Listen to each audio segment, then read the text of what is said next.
More than anything, that I at least could have held his hand. Ali Elbanna's family says the 16-year-old suspect who is accused of pulling the trigger that killed their father should face life in prison as an adult. That man should not be able to roam around the streets ever again. Judge Cheryl Shannon began hearing evidence to determine if the teenager should be tried as an adult. Dallas police detectives testified that 4 people, 3 of them adults, went on a crime spree that began on November 15, 2021, and ended with Elbanna's murder the next day at a Costco in North Dallas. When I go to the grave, that's all I have now.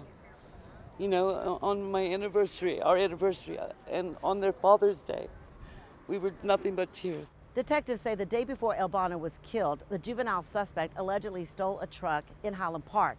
They say the next day, he and the other suspects used that truck to rob 2 students outside South Oak Cliff High School, then in an attempted carjacking of a woman in North Park Mall. Then they say 10 minutes later, they showed up at Costco and confronted Elbanna.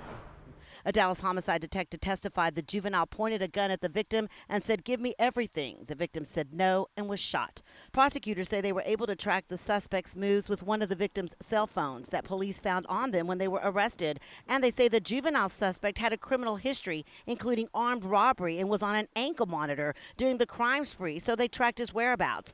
Elbanna's family says they hope this will convince Judge Shannon to make the juvenile stand trial in adult court.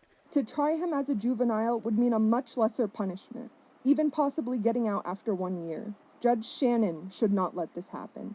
So that is why we are here today, to demand justice for my father as we continue to grieve his loss. The judge did not make a decision today because the defense isn't presenting their side until next Friday. That's when she's expected to decide. In Dallas, I'm Rebecca Lopez.